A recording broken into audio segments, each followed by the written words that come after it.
Today you're going to be learning about chemical reactions and evidence of a chemical change. This is Miss Ungerleider, and this is still in Unit 4, but Part 2. Please put your name and date on the top of your Cornell Notes page. Please include the subject and then also the title of our Cornell Notes today, which once again is Chemical Reactions and Evidence of a Chemical Change. Okay, let's get started. Okay, so our essential question today, if you would like to go ahead and write that on your Cornell Notes, is how can I identify chemical changes? Moving on to our Cornell Notes, remember how your Cornell Notes page is structured. So your main ideas are going to go to that in the left in that very large column. And at this point in the year, hopefully you're able to identify main ideas of slides.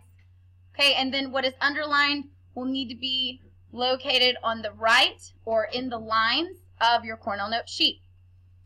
Okay, so this slide is going to introduce chemical reactions. So that word is going to go to the left.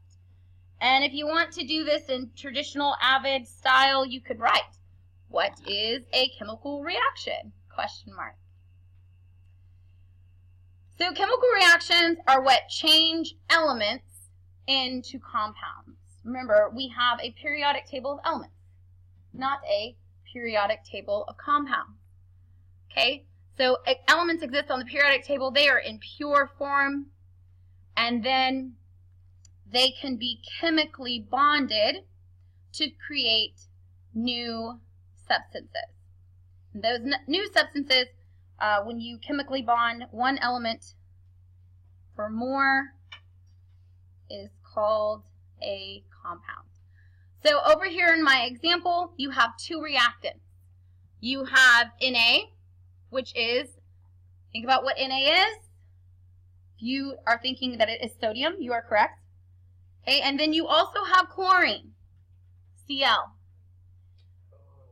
When you chemically bond the reactants, sodium and chlorine, or Na plus Cl, okay, you are able to create a product called NaCl, which is table salt. Okay, so Na plus Cl undergoes a chemical reaction, and you now have a brand new product that is completely different in atomic structure called NaCl table salt. Okay, think back to our last few units. Please remember that energy cannot be created, energy cannot be destroyed. Remember, it can only be transferred. Okay, and this example up here shows that. Okay, you're not creating energy, you're not destroying energy, you're just transforming it into something new.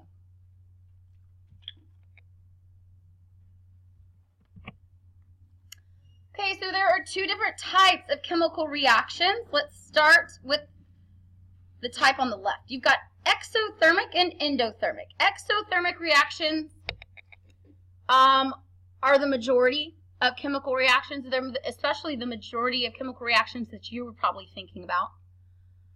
In an exothermic reaction, energy is released, usually in the form of light or heat. Temperature will increase. Temperature of the surrounding area rises because of the energy that is released. And an example of an exothermic reaction would be fireworks exploding.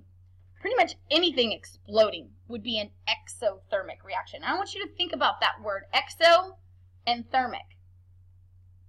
Exo means outward, and thermic means heat. So it's literally an outward release of heat. Okay? Exothermic. The energy is moving out. Okay, I'm going to give you a second to write that.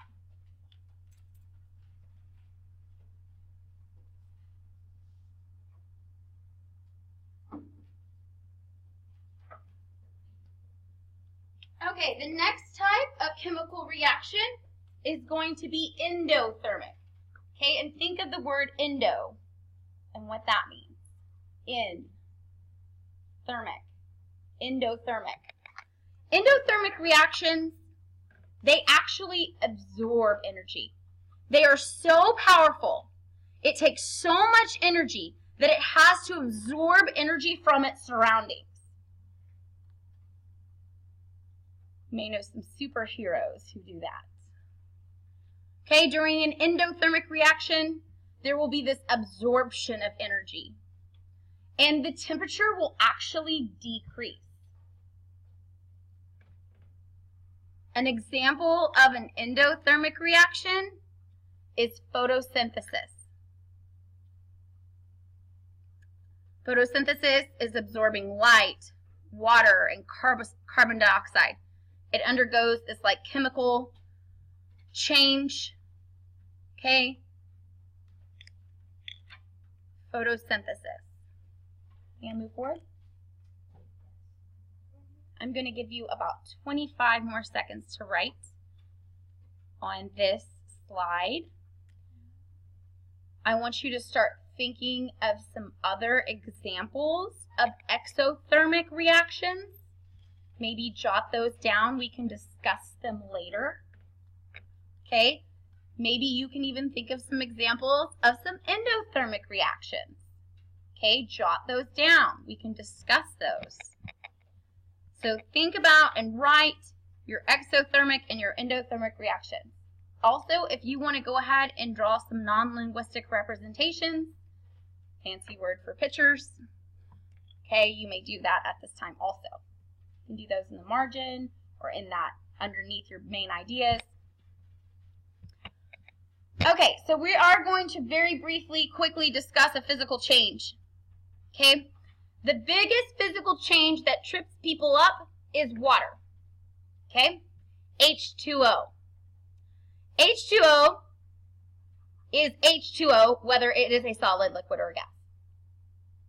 And even when it changes its state of matter, it is still H2O. H2O is H2O whether it is an ice cube or in a glass of water. H2O is the same if it's in your glass of water or if it's water vapor. It's still H2O. Nothing has changed chemically. Okay? It just changes its state of matter. Okay, so remember water is a weird one. Okay? But most physical changes are pretty easy to identify. In a physical change, physical change may alter the size or shape of the object, but it does not chemically change the object, meaning its chemical formula does not change. Okay? Cutting, grinding, dissolving. Let's talk about that one, dissolving. Okay, if you have sugar and Kool-Aid powder and water and you mix them together, you still have sugar, Kool-Aid powder, and water. It's not something completely new. Okay, so that would be an example of a physical change. Can I move forward? Salt dissolving into water? Yes. You still have salt and you still have water, but it's not like it doesn't have a brand new chemical formula. Okay. Okay. Can I forward? Okay, so let's talk about a chemical change because we did just talk about physical changes. In a chemical change, some sort of energy is added. Some sort of energy is added. And it forms a new substance that is chemically different than the original. Okay? Therefore, it now has a brand new chemical formula. It's no longer H2O. It's now H2O2. Okay? Brand new chemical formula.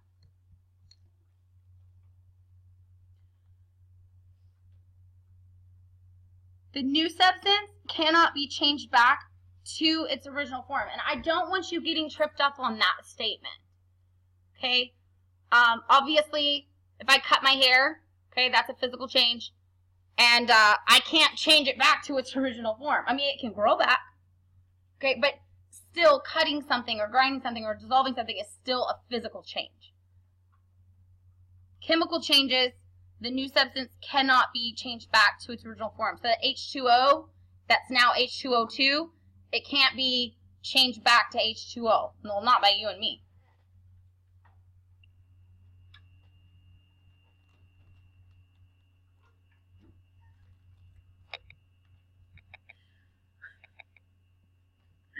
Can I move forward?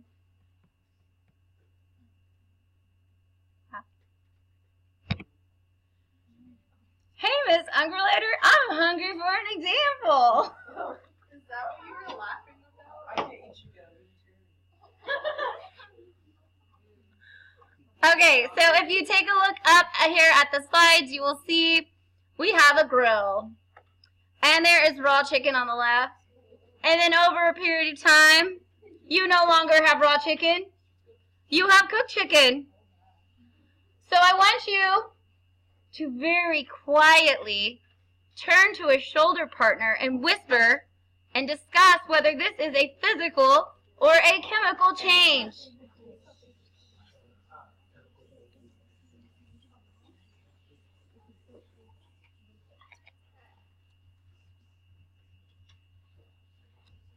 Okay. Raise your hand if you think this is a physical change. Raise your hand if you think it's a chemical change. If you said chemical change, you are correct. Okay? And this next slide will tell you why.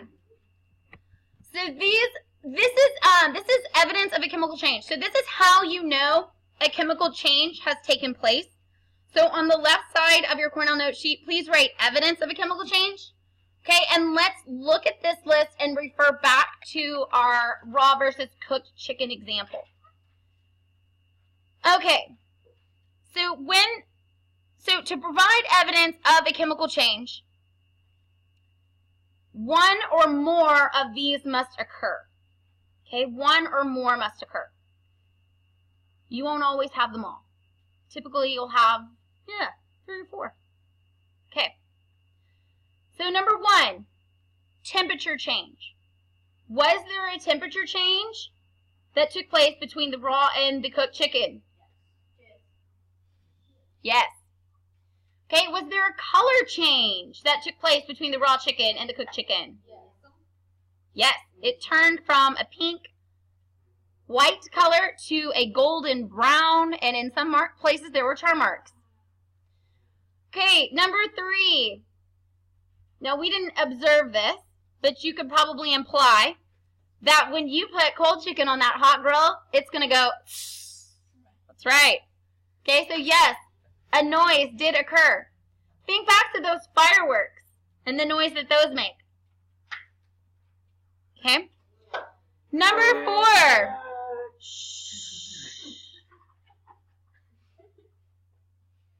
Don't make me call you out on my Cornell notes.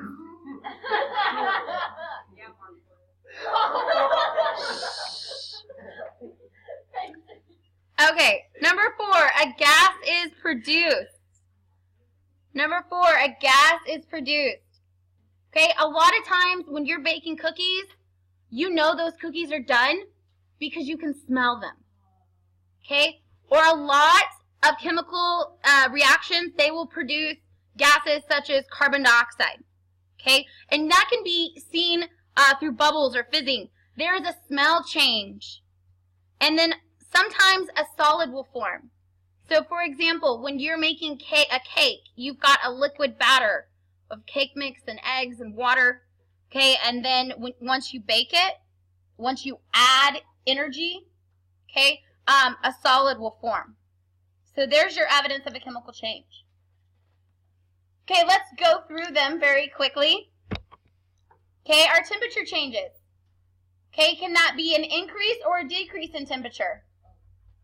That is both. The answer is both. 2, a color change. Okay, think of examples that you know. for color change. I gave you an example of a marshmallow turning black or brown when it's roasted. Think about them. We will discuss them here in a minute.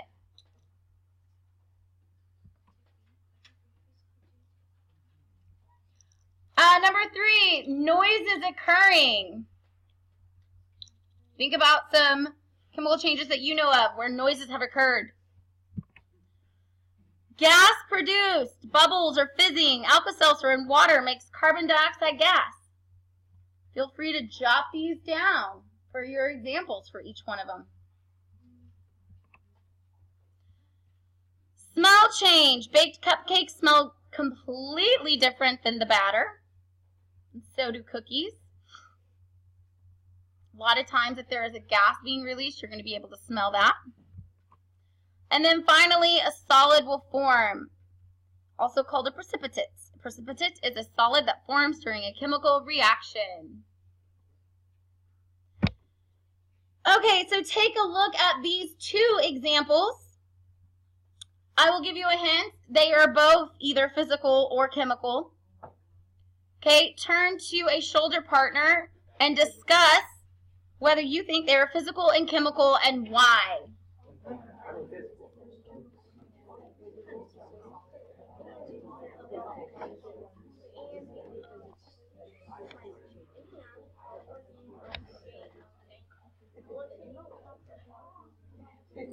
Okay, come back to me in 3, 2, 1. Raise your hand if you feel that this is a physical change. Raise your hand if you feel that this is a chemical change. Okay, let's look at what's going on here. On the left, you've got a pot of boiling water, H2O. It is boiling. Therefore, it is turning from H2O to H2O. It's turning from a liquid to a water vapor.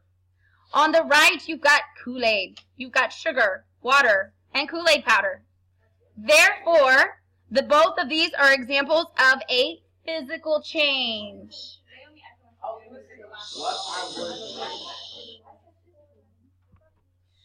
Okay, let's do the next one.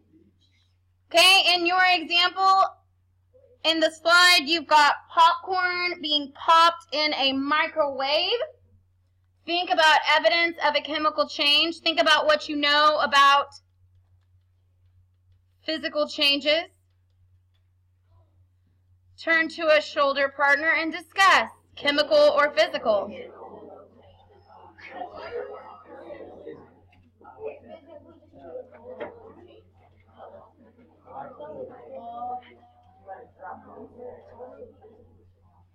Come back to me in 3, 2, 1. Raise your hand if you felt that popping popcorn in a microwave is a physical change. Raise your hand if you felt that it was a chemical change. Okay, if you said chemical change, you are correct. So let's go through evidence and see. Was there a temperature change? Yes. Was there a color change? Yes. Did noise occur? Yes. Was a gas produced? Maybe. Okay. Was there a smell change? Okay, did a solid form? No. Okay. Okay, I need you all to write this, and then we'll do a really fun activity with it. I've come up with, this is a mnemonic device that I created to help you remember evidence of a chemical change. Teachers cannot give students snacks. The T in teacher stands for temperature change. The C in can stands for color change. The N in not stands for noise occurs. The G in give stands for gas produced. The S in student stands for smell change. And the S in snacks stands for solid forms. On your unit test that you will have next week,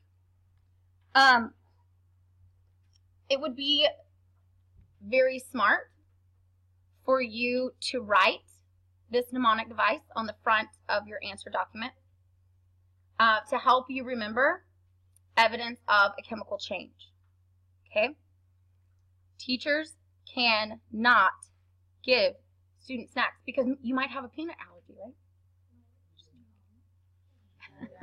Teachers can not give students snacks. You made us popcorn one time.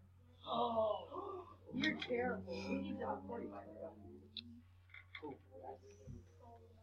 And this completes this portion of Cornell Notes.